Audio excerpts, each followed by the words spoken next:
Capítulo 5. Fazer memória não é só contar a história. Quando eu era pequeno, quando casei com sua mãe, quando seu pai me paquerava, quando a mãe de vocês se apaixonou por mim, quando comecei a trabalhar, quando eu estudava a tabuada, no tempo em que a gente ainda fazia conta de cabeça, no dia em que você nasceu. Quem não se lembra das muitas histórias que começam assim? Quem não se lembra da frase que invariavelmente vinha depois? Eu, apaixonado por você? Que nada. Você que era caidinho por mim. Quem não se lembra de pedir ou ter vontade de pedir? Conta aí, mãe, como foi naquele dia? Essas histórias gostosas do nosso tempo de criança, hoje, infelizmente, cada dia mais rara, pois não tem mais tempo de contá-las, são uma forma de fazer memória, muito mais do que contar história. Quando a gente conta história, nós e o nosso coração ficamos de fora.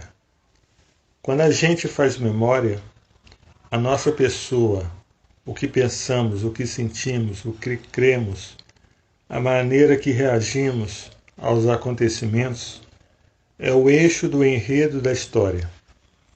Por isso dizemos que fazer memória não é só contar história, é muito mais. Se eu for ao hospital em que eu nasci, vou encontrar lá o registro do meu parto, a hora, o tamanho, o peso, a temperatura, a circunferência craniana, o nome dos meus pais. É o registro frio que conta a minha história. Se por outro lado minha mãe me conta a mesma história, ela vai dizer: você nasceu bem de madrugazinha, chegou ao hospital louca, cheguei ao hospital louca para ver você nascer logo. Quando você nasceu, era a coisa mais linda. Vermelho, gorducho, enorme, chorava o tempo todo. Vi logo que era sadio, porque gritar daquele jeito? Minha mãe, além de contar a minha história, está fazendo memória, porque no fundo, está dizendo o quanto me ama. Isso para mim é garantia que se ela me amou, continuará a me amar. Creio no seu amor por causa do seu jeito de contar a minha história, e nos momentos difíceis, de forma nenhuma, lembrarei dos dados do registro do hospital, mas certamente me recordarei o quanto minha mãe me ama desde que nasci. Você entendeu? Minha mãe fez memória como se faz memória. Me dará confiança do seu amor. Posso dizer que ela fez memória de fé. Esse mesmo fazer memória do meu nascimento, além de dar-me confiança no amor da minha mãe, mesmo que eu venha a enfrentar situações difíceis com relação a ela, despertará em mim o amor. Isso é, a certeza de que minha mãe me amou antes do meu nascimento, desperta em mim gratidão por seu amor gratuito e, conscientemente, desperta em mim amor. É o que se chama fazer memória de amor, ou memória de amor, ou ainda, em latim, memoria amoris.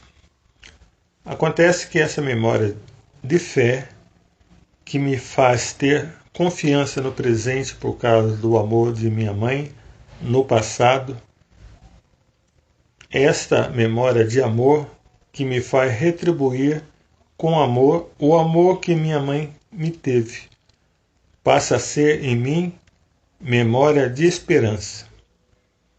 Isso é, porque sei que sempre fui lembrado de que fui amado por minha mãe no passado, porque em resposta a amo no presente. Eu, consequentemente, tenho a esperança de que ela continuará a me amar também no futuro. É a memória de esperança ou memória de esperança ou ainda memória do futuro. No fundo, tudo advém do fato de fazer memória. Nossa principal atividade, desde o capítulo 2, é exatamente fazer memória. Em algumas ocasiões fizemos memória bíblica, quando rezamos com a vida de Jesus e com o livro de Gênesis, lendo à luz da palavra de Deus a nossa própria história. Além da memória bíblica, desde o capítulo 2, temos feito memória afetiva, a nos recordar dos nossos pais, avós, bisavós e o que eles representaram para nós. Muitas vezes, quando unimos as duas, fazemos a memória bíblica afetiva. Pare e reze. Agora que certamente entendemos o que significa fazer memória, pare um pouco e escreva em seu caderno as histórias e memórias que seus pais ou parentes mais lhe contavam. Você perceberá claramente o quanto essas histórias o sustentaram na fé, no amor e na esperança. Após cada história, escreva qual fruto de fé e de caridade, amor e esperança que esse fazer memória de seus pais despertou em você. Quanta coisa para agradecer a Deus, não é verdade? Quando terminar, escreva o que você gostaria de fazer com relação aos seus filhos, quanto ao fazer memória. Em seguida, retorne ao próximo parágrafo para vermos juntos os aspectos mais técnicos desse fazer memória, que não é só contar história. Falemos agora do mesmo assunto em linguagem mais técnica. O valor do passado. Segundo Viktor Frankl, o passado é a esperança mais concreta que o homem possui. Faz eco a Santo Agostinho, que diz ser o passado a única coisa que nos pertence no sentido de habitar nosso interior e influir em nosso presente e em nosso futuro. Ele diz: esses três tempos estão na mente e não os vejo em outro lugar. O presente do passado é a memória. O presente do presente é a visão. O presente do futuro é a espera. O presente se torna passado no próprio decorrer do que vivemos. Quando você acaba de ler essa frase, ela já está no passado. E o futuro ainda não aconteceu, e quando acontece, é imediatamente presente, que é imediatamente passado. Assim, o passado é a única coisa que possuímos em nossa mente, em nossa memória. Ainda assim, como acontece com todo o nosso ser, o passado é um mistério. Por mais que conheçamos, por mais que relembremos, por mais que acolhamos e integremos, ele permanece sempre um mistério. E isso, longe de ser ruim, é muito bom, pois nos faz conscientes de que, ainda que jamais cheguemos a abranger o mistério que somos, Deus nos conhece nos mínimos detalhes. Nunca chegaremos a dominar completamente as nossas vidas e, no entanto, Deus as tem em suas mãos. Nunca chegaremos a uma cura e a conversão perfeitas nessa terra e, no entanto, Deus tem para nós a perfeição da conversão e da santidade, que é a cura completa. Como dissemos, isso é muito bom. A gente já vive com mania de ser Deus sem nos conhecermos, dominarmos e sermos inteiramente curados. Imagina o que aconteceria se fôssemos capazes de nos conhecer inteiramente. Veja o que diz Amadeu Sensini acerca do mistério jamais totalmente desvendado que é a vida de cada um de nós. Ele diz: apenas para o ignorante, para o homem superficial, tudo é perfeitamente claro e fácil de entender. Pelo contrário, é sinal infalível de inteligência aceitar o papel do mistério, aceitar que há algo que não somos capazes de decifrar, algo que talvez sejamos capazes de intuir por causa da sua grandeza, mas que pertence a outra medida, a outra realidade, que, entretanto, são a verdadeira medida e a verdadeira realidade. Se a pessoa quiser viver e realizar-se autenticamente, deve descobrir e entregar-se com confiança a esse mistério que a suplanta, aceitando uma lógica e uma razão que, à primeira vista, foge dela inevitavelmente. Terminou. Resumindo, primeiro, apenas para o homem superficial e ignorante tudo é claro e fácil de entender. Segundo, aceitar o papel, a função do mistério em nossas vidas é sinal de inteligência. Terceiro, o mistério pertence a uma realidade que não é a realidade de nossa lógica. Quarto, apesar de indecifrável pela lógica, a medida e a realidade do mistério são a verdadeira medida e a verdadeira realidade. Quinto, se alguém deseja conhecer-se e realizar-se com autenticidade, deve entregar-se com confiança ao mistério de sua vida, de seu passado, de seu presente e de seu futuro. Agora falaremos meditar sobre o mistério. Sugerimos que você pare um pouco e se pergunte se você seria uma dessas pessoas que ficam inseguras quando encontram diante de um mistério, diante de fato em seu passado ou em seu presente, que não consegue entender pela razão, pela lógica, ou se você é uma pessoa aberta a tocar confiantemente no mistério de sua vida e entregar-se a ele, sabendo que Deus o conhece e faz presente nele. Escreva a resposta em seu caderno. Agora, fazer memória.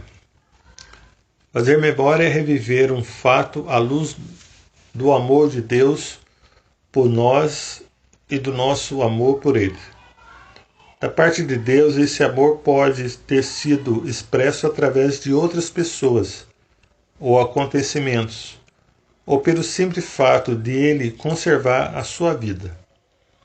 De sua parte, esse amor pode até ter sido chamado como busca de Deus, pode ter sido expresso ou não, mas ele certamente existiu, uma vez que unir-se a Deus é o desejo profundo de todo homem.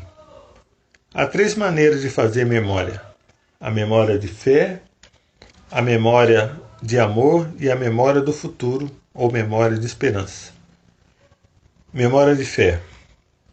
Uma das características mais marcantes do povo judeu é fazer memória. A maneira de fazê-lo entre os judeus é conhecida como memória bíblica ou memória de fé. Jesus a praticou certamente inúmeras vezes quando, por exemplo, falava da lei, dos profetas e do Pai. Praticou-a também quando participou da celebração da Páscoa dos judeus, como se vê pelos seguintes exemplos. A. Como Moisés levantou a serpente no deserto, assim deve ser levantado o Filho do Homem. B. E começando por Moisés, percorrendo todos os profetas, explicar-lhe o que dele se achava dito em todas as Escrituras. C. Como ocorreu nos dias de Noé, acontecerá do mesmo modo nos dias do Filho do Homem. Comiam e bebiam, casavam-se, davam-se em casamento, até o dia em que Noé entrou na arca. Veio o dilúvio e matou todos. Também do mesmo modo como aconteceu nos dias de Ló. Os homens festejavam, compravam e vendiam, plantavam e edificavam. No dia em que Ló saiu de Sodoma, choveu fogo e enxofre do céu, e exterminou todos eles. Assim será no dia em que manifestar o Filho do Homem. Amadeu Cicini, eminente estudioso da vida consagrada, afirma que fazer memória bíblica ou memória de fé é aprender a recordar para discernir o mistério de Deus, da própria vida da fé. Daí se deduz sua grande importância para o nosso discernimento e crescimento de nossa fé e caridade. Nos exemplos que vimos Jesus recorrer ao episódio da serpente no deserto para ajudar Nicodemos a discernir o mistério do novo nascimento do Espírito Santo, é o mistério de Deus. No episódio do discípulo de Emaús, recorre não só a Moisés, mas a todos os profetas, para que ambos entendamos o mistério de sua própria ressurreição, o mistério de fé. No último exemplo, Jesus recorre a Noé e a Ló para ajudar os fariseus a discernirem o mistério de suas vidas. Ensina-nos Cecine, em sua longa experiência no discernimento vocacional, a partir de fazer memória. Ele diz: a teologia espiritual conhece um conceito de enorme riqueza e eficácia para conduzir o bom termo, o fazer memória, o conceito de memória bíblica. Memória bíblica como sendo o modo típico de crer do homem espiritual, à semelhança do piedoso israelita que acreditava recordando e recordava acreditando. É a memória que Moisés recomendou tantas vezes que o povo não perdesse. De fato, o que levava todos aqueles que faziam parte do povo eleito a crer não era, certamente, porque suas mentes eram capazes de chegar a Deus por meio de complicados processos intelectuais, mas fundamentalmente porque seus olhos tinham visto, porque seus pais lhes tinham contado o que viram, porque caminhando pelo deserto experimentaram as seduções de Deus e tinham sido provados. Acreditavam não pela força propante de certos argumentos, mas pela evidência intrínseca dos fatos vividos. E para que esses fatos não fossem esquecidos, o piedoso judeu fazia memória deles, o que significava apenas recordá-lo, mas celebrá-los prestando um culto que consistia no memorial. Uma memória que não se voltava exclusivamente para o passado, mas se projetava rumo ao futuro. Não era apenas a crônica de tempos que se foram, mas um acontecimento na história da salvação que continuava surtindo efeito aqui e agora, mantendo vivos e renovando nos tempos seu significado e sua eficácia. Daí provinha uma crença simples, mas extraordinariamente fecunda. Uma crença nada teórica, mas cuja âncora estava presa bem fundo na própria vida. E por isso aquela fé era capaz de dar um nome a Deus e dar traços à face divina. Termina aqui. Um dos meios mais eficazes para fazer essa memória de fé, recordando os benefícios de Deus, é o louvor. Através dele, podemos reler nossas vidas à luz da vontade de Deus e da confiança nele. Ao orar, por exemplo, obrigado, Senhor. Eu te louvo e te agradeço por meus pais me terem transmitido a fé e a terem cultivado.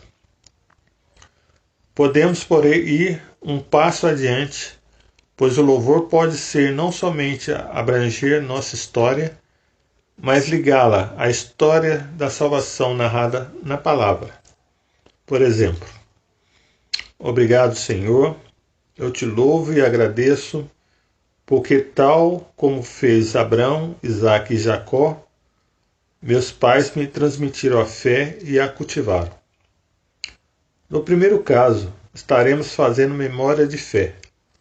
No segundo, além de memória de fé, estamos fazendo memória bíblica, tomando consciência de que nossa história de salvação pessoal está unida à história da salvação de todo o povo de Deus. Isso vai ter uma influência sobre todo o nosso ser e o rumo da nossa vida. A memória bíblica permite que a pessoa tenha uma fé muito pessoal, capaz de atingir aquela revelação particular que Deus fez de si mesmo no arco de sua vida e que acompanha misteriosamente cada fato que marcou a sua existência. Ao mesmo tempo, quando a pessoa recorda o amor fiel de Deus, coloca os fatos recordados no centro da sua vida. Ler a vida à luz da Bíblia quer dizer descobrir a verdade, aquilo que nossa vida pode e deve ser segundo o projeto de Deus, que age conosco da mesma forma como agiu com nossos pais no sentido bíblico. É fácil percebermos quando esse fazer memória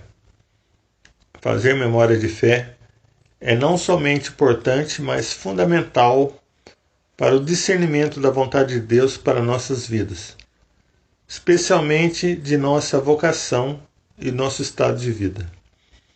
Ao fazermos memória de fé, além de nos unirmos a todo o povo de Deus, percebemos os passos de Deus e de sua providência em nossas vidas. Podemos então olhar para trás e encontrar as marcas dos passos de Deus, que é sempre o mesmo. Ao unirmos nossa vida à palavra, através da memória de fé e memória bíblica, compreendemos uma afirmativa concreta de Henscher. Ele diz: a Bíblia é, antes de tudo, não a visão que o homem tem de Deus, mas a visão que Deus tem do homem. A Bíblia não é a teologia do homem, feita pelo homem, mas a antropologia de Deus, que se ocupa dos homens e daquilo que ele pede, mais do que a natureza de Deus. Termina. Brotará então facilmente do nosso coração um louvor do tipo: bendito seja teu nome, Senhor, assim como destruístes numerosos exércitos com a pequena tropa de Israel, assim como expulsastes 7 demônios da pecadora pública, assim como venceste a morte pela ressurreição, assim também em minha vida venceste a situação do pecado tal que me atormentava. Fazer memória é, como vimos, celebrar e agradecer a grande bondade e o grande amor de Deus. É assim que fazem os judeus até hoje durante a celebração da Páscoa, quando fazem memória bíblica de tudo que Deus fez pelo seu povo, da criação aos patriarcas e profetas. Na solene vigília da Páscoa, os católicos fazem a mesma coisa, através das 9 leituras que vão desde a criação do mundo até a ressurreição de Jesus. Quando as leituras são proclamadas pelo poder da palavra de Deus, a misericórdia de Deus é revivida, não como lembrança, mas como acontecimento espiritual e eclesial, concreto na vida dos fiéis. A celebração pascal dos judeus e dos cristãos é um exemplo de fazer memória. Fazer memória de fé. Que tal parar um pouco e fazer a memória de fé dos principais fatos de sua vida através do louvor e da palavra? Você pode começar como algo assim: obrigado, Senhor, porque do mesmo modo que criaste o primeiro homem e mulher, à tua imagem e semelhança, também a mim me criastes a imagem e semelhança de ti mesmo. Você ficará surpreso ao ver como sua vida e a palavra caminham lado a lado. Escreva o resultado. Agora a memória do amor. Santo Agostinho trata a memória e amor como a mesma coisa. Amor-memória. É o amor que faz memória ao lembrar, faz memória ao ser lembrado e se enche de gratidão. Veja o que ele nos diz. Eis o espaço que percorri em minha memória para buscar-te, Senhor, e não te encontrei fora dela. Não encontrei referente a ti, de que não me lembrastes desde que te conheci, porque desde então nunca mais me esqueci de ti. Onde encontrei a verdade, aí encontrei o meu Deus, que é a própria verdade, da qual nunca mais me esqueci, desde o dia que a conheci. Desde então permanece em minha memória, e aí eu te encontro, quando me lembro de ti e em ti me alegro. São essas delícias que me destes em tua misericórdia, ao volveres teu olhar para a minha pobreza. Ao recordar-me de ti, ultrapassei as regiões da memória que também os animais possuem, porque aí, entre as imagens dos seres corpóreos, eu não te encontrava. Passei as regiões onde depositei os sentimentos do espírito, e nem mesmo aí te encontrei. Entrei na sede da própria alma, nem aí estava. Como não és imagem corpórea, tão pouco sentimento, como alegria, tristeza, desejo, tremor, lembrança, esquecimento e outros semelhantes, assim também tu não podes ser o próprio Espírito, porque és o Senhor e Deus do Espírito. Então todas essas coisas são mutáveis. Tu permaneces imutável acima de todas elas, e te dignastes habitar na minha memória desde que eu te conheci. Para a nossa construção de nossa história de salvação pessoal, será importante saber que encontraremos Deus na memória na medida em que encontrarmos a verdade que Deus é Deus. Deus, no entanto, ultrapassa nossa recordação de pessoas e de acontecimentos. Embora aí tenha estado presente, ultrapassa nossos sentimentos, embora os possa ter utilizado para manifestar-se. Deus habita em nossa memória, mas a ultrapassa, assim como na Bíblia, como habita em nós e nos ultrapassa. Porque não é e não pode ser uma fabricação de nossa mente, mas é um todo outro. Uma pessoa inteiramente independente de nós,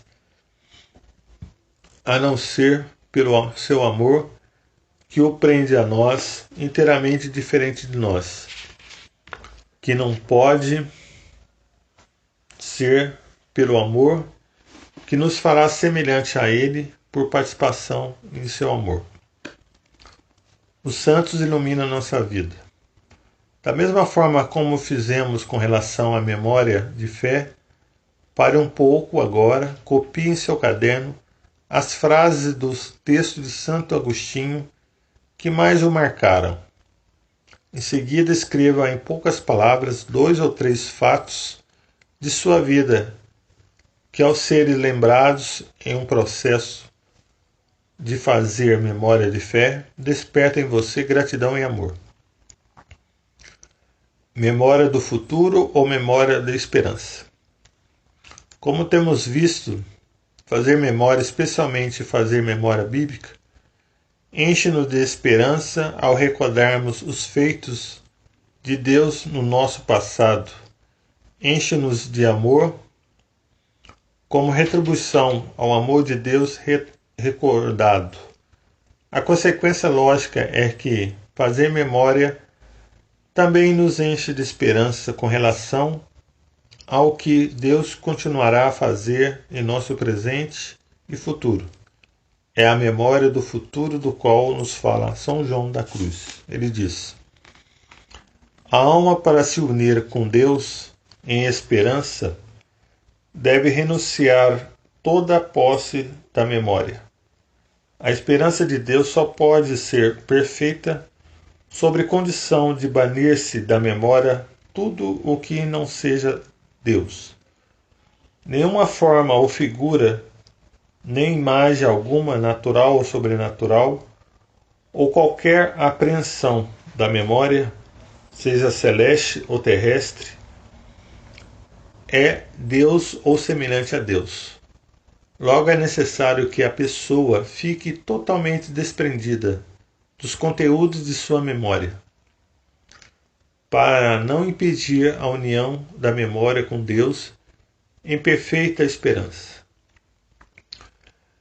Dito em palavras mais simples, quanto ao nosso assunto, que é fazer memória bíblica para nos projetarmos rumo ao futuro, segundo a vontade e os planos de Deus, é importante sabermos que Deus, que nos habita, deve ser objeto, o assunto principal de nossa memória. Ainda que aparentemente estejamos fazendo memória de pessoas e fatos, emoções, sentimentos e reações, será sempre de Deus e de sua bondade que estaremos fazendo memória. Tudo isso deve ser desprendido, ou seja, submetido a Deus e à sua presença soberana, para que possamos, pela memória de Deus e de seus benefícios, viver a esperança. Pare um momento e anote em seu caderno pelo menos 6 acontecimentos de sua vida que o desperte para a memória do futuro ou memória de esperança. Fazer memória, assim, é troca de amor em confiança e gratidão. É alimento que nos renova a fé, é olhar confiante de esperança, é reordenar nossa vida sempre para o amor, como nos ensinam Santo Agostinho e os padres da Igreja. Isso significa ser sujeito, tomar o leme da própria existência, crendo que ela tem origem no amor e pelo amor, para o amor, deve tender. Vindo do amor e indo para ele, recordando e reordenando para o passado e o presente, sobre a ótica do amor, a fim de que possam ser transformados de desamor em amor, de tristeza em alegria, de dor em júbilo, de morte em vida.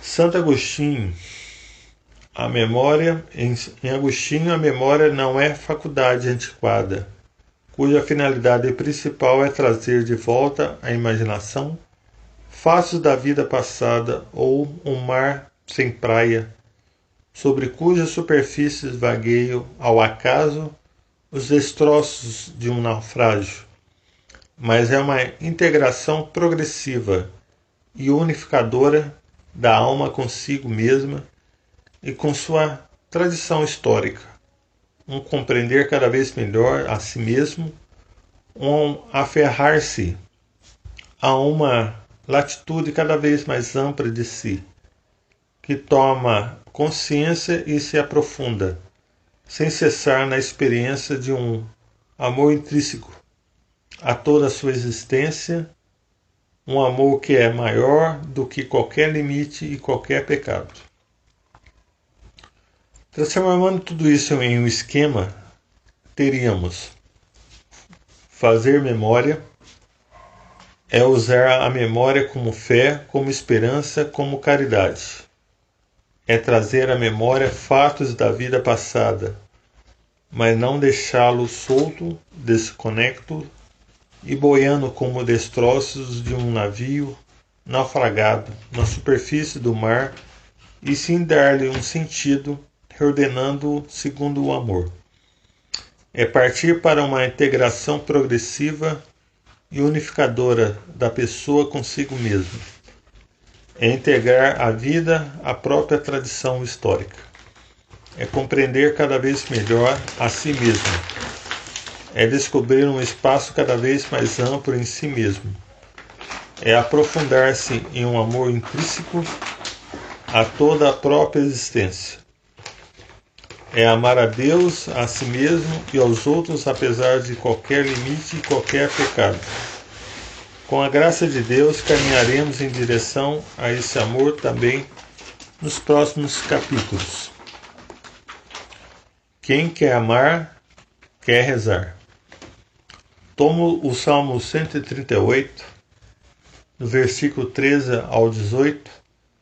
No capítulo passado, fizemos a memória da sua concepção. Agora, em oração com esse salmo, você fará memória bíblico-afetiva de como você se foi desenvolvendo misteriosamente no ventre de sua mãe. Tecido pela mão de Deus, faça assim. Primeiro, leia somente os versículos 13 e 18, devagar a minha voz, pelo menos 3 vezes, preste atenção especial em cada palavra, a cada detalhe, sabendo que ele se torna atual em sua vida no momento em que você o lê. Segundo, leia pelo menos mais 2 vezes, procurando aplicar o que você lê à sua própria gestação e não deixe a palavra no Salmo plasmar sua vida. E deixe a palavra do Salmo plasmar sua vida. Terceiro, converse com Deus sobre ele e sobre você e sobre o amor, a confiança, a gratidão que vocês dois viveram durante os meses de sua gestação. Quarto, ele que sustentou a sua vida e teceu cada célula no seu ser, no seu ventre, no seu segredo ventre de sua mãe, continua a sustentar e a tecer sua vida hoje e a cada dia, até o céu, onde também é o amor dele o sustenta. E 5. Escreva em seu caderno o fruto de sua oração. Não esqueça dos elementos: amor, que expressa confiança e gratidão, fé e esperança. Agora sim,